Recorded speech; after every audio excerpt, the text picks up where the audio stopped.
नमस्कार, इस बुलेटिन में आप सभी का स्वागत है। मैं हूं नीलू। तो कृषि इंफ्रास्ट्रक्चर फंड को आज लॉन्च करेंगे प्रधानमंत्री मोदी। 1 लाख करोड़ का होगा कृषि इंफ्रास्ट्रक्चर फंड। सुबह 11 बजे वीडियो कॉन्फ्रेंसिंग के माध्यम से ये लॉन्च होगा। किसान सम्मान निधि योजना की 6ठी किश्त भी जारी करेंगे प्रधानमंत्री। किसान के लिए 17,000 करोड़ का फंड जारी होगा।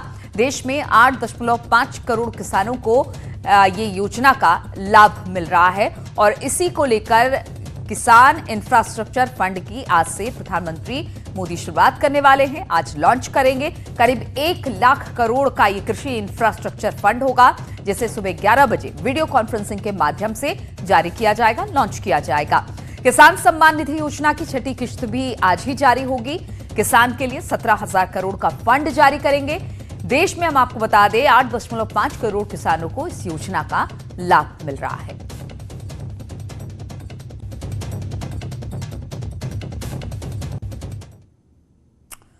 और इस पर ही सीएम योगी आदित्यनाथ ने एक ट्वीट किया। उन्होंने लिखा कि प्यारे किसान भाई बहनों को राम राम। आदरणीय प्रधानमंत्री श्री नरेंद्र मोदी जी का आज प्रधानमंत्री किसान योजना अंतर्गत धनराशि की 6ठी किस्त बैंक खातों में अंतरित रहेगी। ये योजना वर्तमान कठिन परिस्थितियों में अत्यंत मददगार सिद्ध हो रही है और आप अर्थव्यवस्था की रीढ़ है।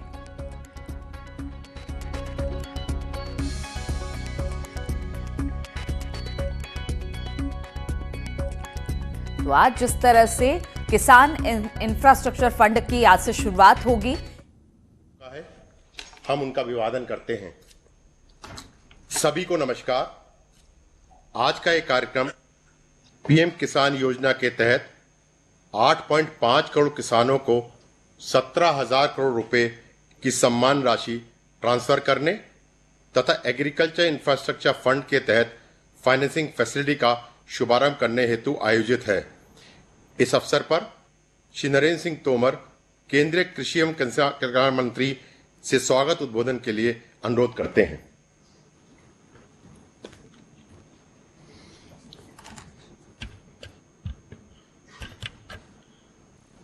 आज के इस शुभ अवसर पर हम सबके मध्य विराजमान हमारे देश के लोकप्रिय और यशस्वी प्रधानमंत्री माननीय श्री नरेंद्र मोदी जी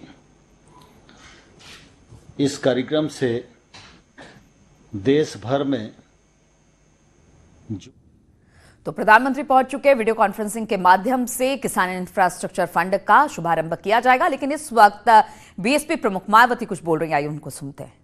कि देश में पिछले कई महीनों से फैली कोरोना महामारी के चलते हुए इसके पीड़ितों का इलाज कराने व इनको अलग से ठहराने की व्यवस्था आदि करने के मामले में भी केंद्र व राज्य सरकारों की अनेकों रही कमियों को खास ध्यान में रखकर ही अब हमारी पार्टी ने ये फैसला लिया है, जिसकी आज मैं घोषणा भी कर रही हूँ कि उत्तर प्रदेश में बीएसपी की सरकार बनने पर उत्तर प्रदेश में इस बार बीएसपी की सरकार बनने पर विशेषकर ब्राह्मण समाज के आस्था एवं स्वाभिमान के खास प्रतीक माने जाने वाले परशुराम तथा अन्य सभी जातियों व धर्मों में जन्मे महान संतों, गुरुओं व महापुरुषों के नाम पर भी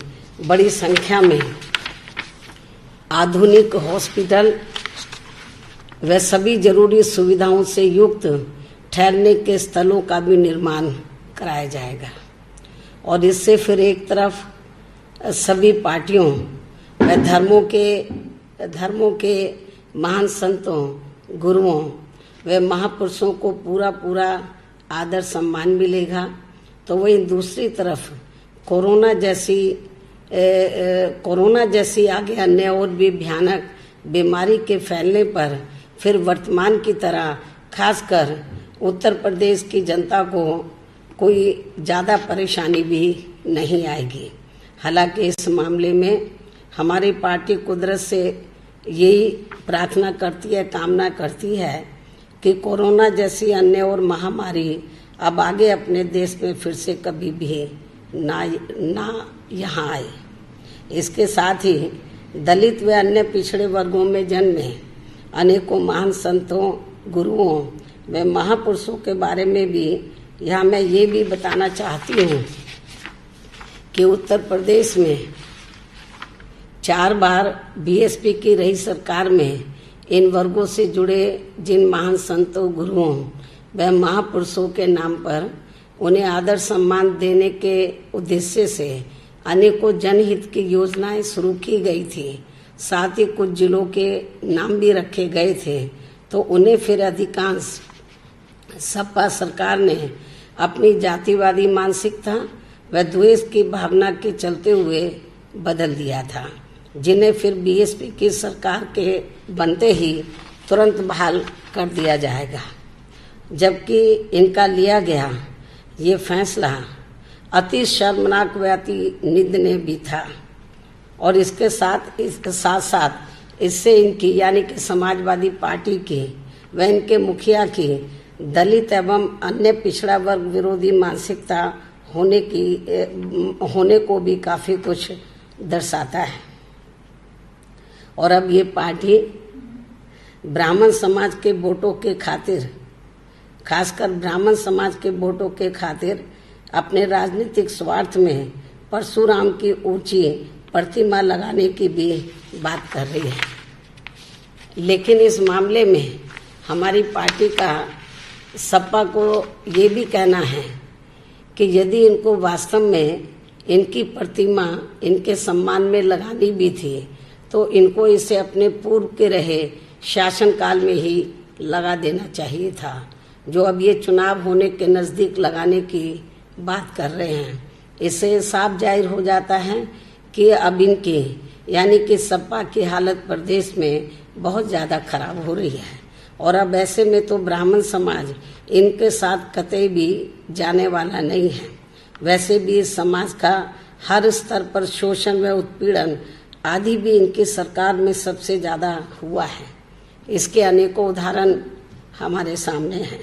जबकि ब्राह्मण समाज को हर मामले में बीएसपी के ऊपर ये पूरा भरोसा है कि बीएसपी किसी भी मामले में सपा की तरह कहती नहीं है, बल्कि करके दिखाती है। अर्थात बीएसपी की सरकार बनने पर फिर हमारी सरकार ब्राह्मण समाज की इस चाहत को ध्यान में रखकर यहाँ परशुराम की प्रतिमा हर मामले में सपा की तुलना में ज़्यादा भव्य ही लगाएगी। इसका ब्राह्मण समाज को बीएसपी के ऊपर ज़्यादा भरोसा भी है।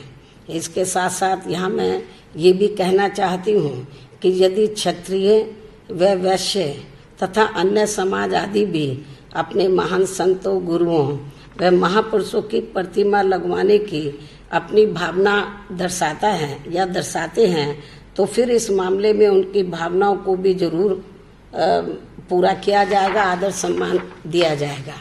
कहने का तात्पर्य ये है कि हमारी पार्टी की सरकार यहाँ सभी जाति व सभी धर्मों के महान संतों, गुरुओं एवं महापुरुषों को हर स्तर पर पूरा आदर सम्मान देगी। ये मेरा सर्व समाज को वायदा भी है। इसके अलावा आजकल राम मंदिर निर्माण के नाम पर भी काफ़ी राजनीति की जा रही है, जो कतई भी उचित नहीं है, क्योंकि ये मामला लोगों की केवल धार्मिक आस्था एवं भावनाओं से ही जुड़ा है। अर्थात इसका राजनीतिकरण नहीं होना चाहिए। इसके साथ ही यहाँ मैं ये भी कहना चाहूँगी कि जब अभी हाल ही में 5 अगस्त को अयोध्या में राम मंदिर निर्माण के लिए वहाँ नींव रखी गई थी, और अपने देश के प्रधानमंत्री माननीय श्री नरेंद्र मोदी जी ने उसकी नींव रखी, तो अच्छा होता।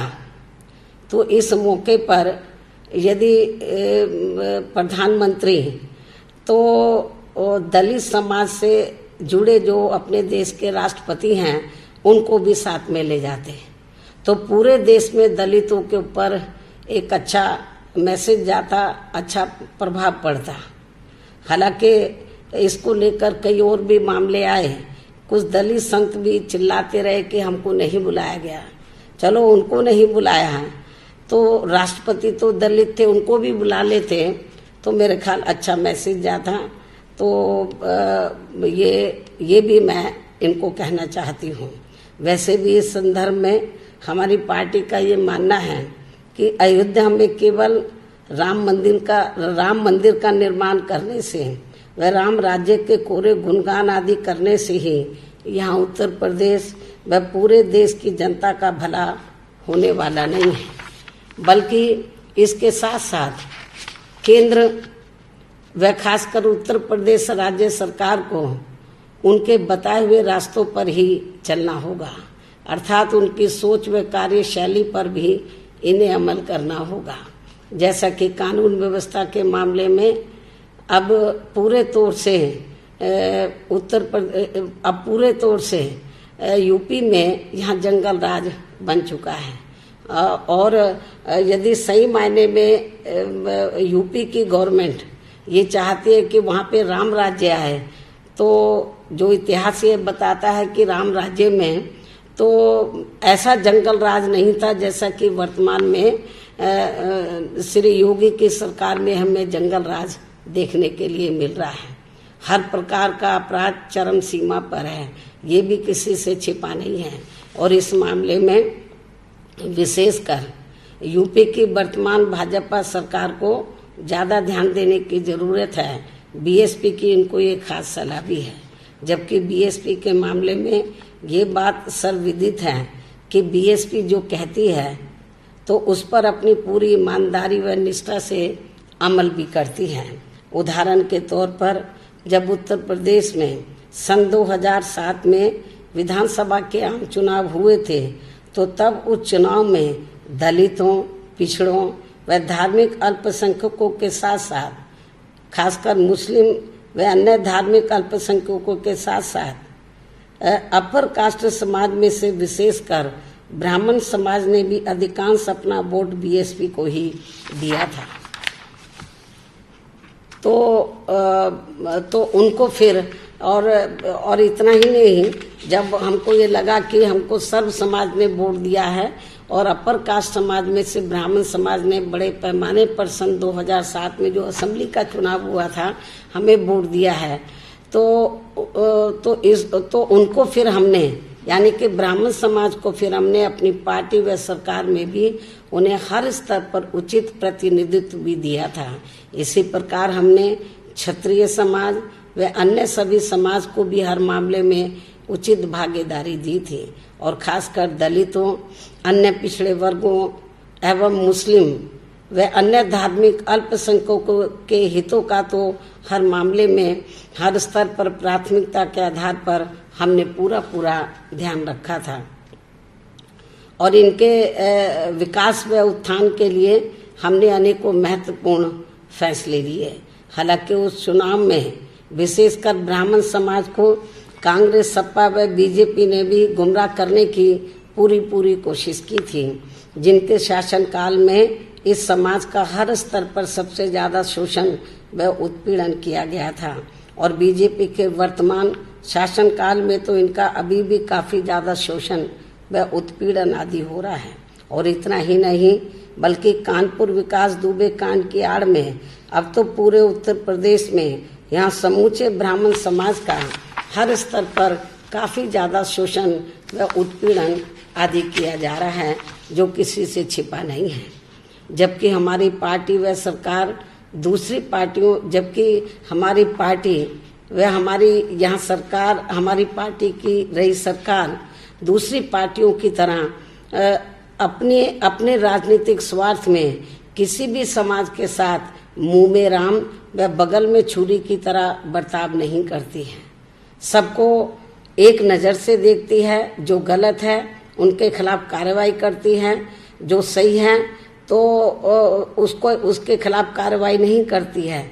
अपने राजनीतिक स्वार्थ में तो जो सही लोग हैं तो उनके साथ किसी भी प्रकार का न्याय नहीं करती है, जैसा कि अब हमें देखने के लिए मिल रहा है।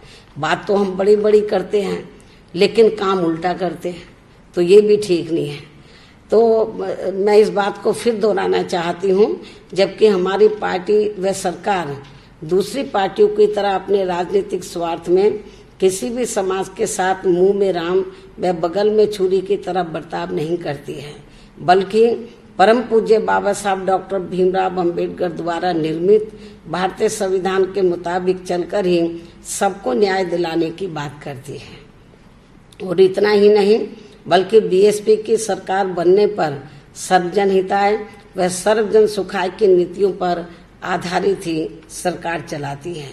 और अब अंत में मैं यही कहना चाहूंगी कि ये कुछ जरूरी बातें आज मैंने मीडिया के जरिए विशेषकर यूपी की जनता को सावधान करने के उद्देश्य से इसलिए रखी है, क्योंकि यूपी में अब विधानसभा चुनाव का समय भी काफी नजदीक आता जा रहा है, ताकि इस चुनाव में फिर जनता अपना वोट किसी भी प्रकार की भावनाओं में बहकर ना करे तथा अपने हितों में आजमाई हुई पार्टी को ही अपना वोट करें, यानी कि वोट दें, अर्थात बीएसपी को ही अपना वोट दें, क्योंकि बीएसपी की कथनी करने में कभी भी उत्तर प्रदेश की जनता को अंतर देखने के लिए नहीं मिला है। जो कहती है उसके ऊपर पूरी ईमानदारी निष्ठा से अमल करती है। तो इसलिए एक ही पार्टी है उत्तर प्रदेश में बीएसपी, तो जो सर्व समाज के हितों का तो उनके डेवलपमेंट के मामले में पूरा ध्यान रखती है। विभिन्न क्षेत्रों में जो लगे लोग हैं तो उनके हितों का पूरा ध्यान रखती है, चाहे मजदूर है, किसान है, व्यापारी है या अन्य क्षेत्र में लगे लोग, अन्य मेहनत कश जो लोग हैं उनके हितों का पूरा ध्यान रखती है।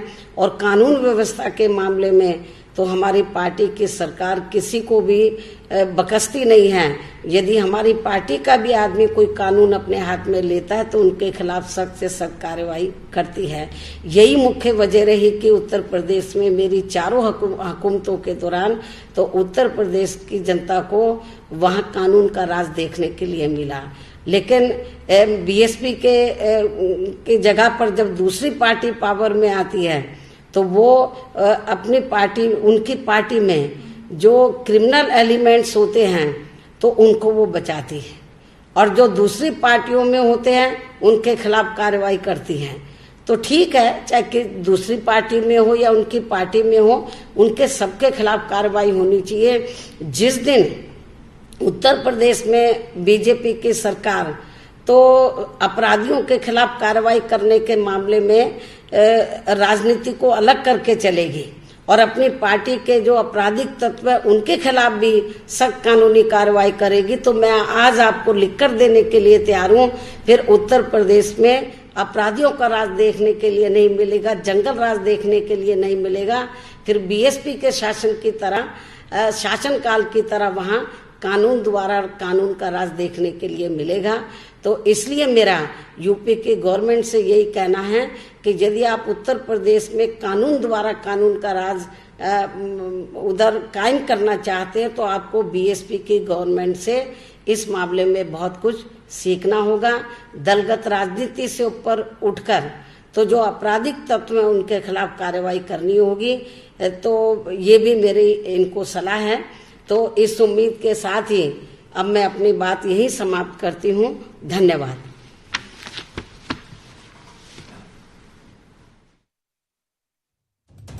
आप सुन रहे थे और उन्होंने साफ तौर से कह दिया कि उनके आने का पर्पस आखिर क्या था। उन्होंने कहा कि विधानसभा चुनाव बिल्कुल अब बहुत कम समय बच गया है तो इसको लेकर मैं आई हूं, और उन्होंने सपा की भी बात की, बीजेपी की भी बात की। उन्होंने अब परशुराम पर भी राजनीति करी है, लगातार परशुराम पर राजनीति हो रही है, और अब इन्होंने भी कह दिया है कि एसपी ने जो मूर्ति लगाई उसे भव्य मूर्ति हम लगाएंगे। साथ ही उन्होंने कहा कि जो सपा थी उन्होंने कुछ भी नहीं किया, जंगल राज था। इसके अलावा बीजेपी पर भी कहीं ना कहीं निशाना साधा। उन्होंने कहा कि राम मंदिर पर राजनीति नहीं होनी चाहिए, और साथ ही साथ अपनी पार्टी की तारीफ करते हुए उन्होंने कहा कि जब जब बीएसपी सत्ता में आई है कानून व्यवस्था बेहतर हुई है, तो आप हमें वोट करें। तो इसको लेकर कह सकते हैं एक छोटा सा मैनिफेस्टो ही आज जारी कर दिया मायावती ने, और कहीं ना कहीं चुनाव का बिगुल भी फूंकती दिखाई दे रही है मायावती, क्योंकि बहुत सारी बातें आज बीजेपी और सपा को लेकर मायावती ने कही।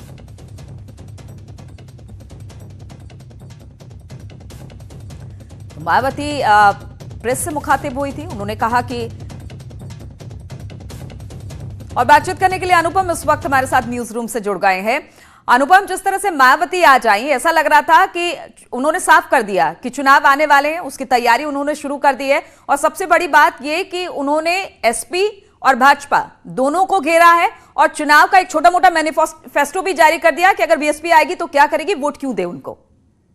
बड़ी बात यह है कि अब ऐसा लग रहा है कि 2020 में ही हमें 2022 की सियासत के रंग यहां पर दिखने शुरू हो गए हैं और उत्तर प्रदेश में जो करीब 14% ब्राह्मण वोट बैंक है, उसकी चाबी कहीं ना कहीं सभी राजनीतिक दल अपने हाथ में लेना चाहते हैं। वो ये दिखाना चाहते हैं कि ब्राह्मणों के सबसे ज्यादा खेमनहार वो है और ब्राह्मणों का दुख दर्द समझने वाले सबसे ज्यादा वो है। चाहे आप समाजवादी पार्टी को देखें, वो परशुराम की मूर्ति को लगाने के बहाने ब्राह्मणों का दिल जीतना चाहती है, तो वहीं बीएसपी ने यह देखा कि 2007 में जो सोशल इंजीनियरिंग का फॉर्मूला उत्तर प्रदेश की सियासत में बीएसपी का कामयाब हुआ था, कहीं समाजवादी पार्टी उसको अपने पाले में न कर ले और उस फॉर्मूले के बल पर उत्तर प्रदेश की सियासत करेंगे। लेकिन डॉक्टर चंद्रमोहन, बीजेपी पार्टी के नेता हमारे साथ जुड़ गए, उनसे बातचीत कर लेते हैं। चंद्रमोहन साहब, आपने मायावती जी को सुना अभी, उन्होंने तो 2022 की तैयारी भी शुरू कर दी है और बीजेपी और सपा को घेर भी दिया है और राजनीति अब इसको लेकर शुरू होगी। उन्होंने कह दिया कि क्यों हमें वोट करें। देखिए, सभी जानते हैं कि बहुजन समाज पार्टी किस प्रकार की राजनीति कर रही है और कहां पर खड़ी है। उनके लिए दलित कहां पर है और दौलत कहां पर है, वो केवल दौलत की राजनीति करती हैं और आज उत्तर प्रदेश की राजनीति में वो पूरी तरीके से अप्रासंगिक हो गई हैं। अब उनकी कोई प्रासंगिकता बची नहीं है, वो पूरी तरीके से केवल अप्रासंगिक हैं। 2012 के बाद में लगातार वो चुनाव में जनता उनको आईना दिखाने का काम कर रही है, लगातार वो चुनाव में, इसीलिए चुनाव का जो परिणाम है वो लगातार चुनाव हार रही है, एकदम साफ है। और बहन जी जिस तरह की टिप्पणियां कर रही हैं, उन टिप्पणियों का कोई मतलब नहीं है। और चंद्रमोहन जी, मायावती ने तो ये तक कहा कि राम मंदिर पर पूरी तरह से राजनीति हो रही है, राम मंदिर पर राजनीति बंद होनी चाहिए बीजेपी की तरफ से। देखिए, बहुजन समाज पार्टी ने किसका प्राश्रय दिया? माफियाओं का प्राश्रय दिया और एक धर्म विशेष के लोगों का प्राश्रय दिया। तो मायावती जी तो हमेशा से राम भक्तों के खिलाफ रही हैं, उनकी पूरी पॉलिटिक्स ही रामद्रोहियों के साथ में रही है। तो वो और क्या बोलेंगी उनसे, इसके अलावा और अपेक्षा किया जा सकता है। उनका रोल मॉडल तो उनका जो पोस्टर वो है वो यादव सिंह है।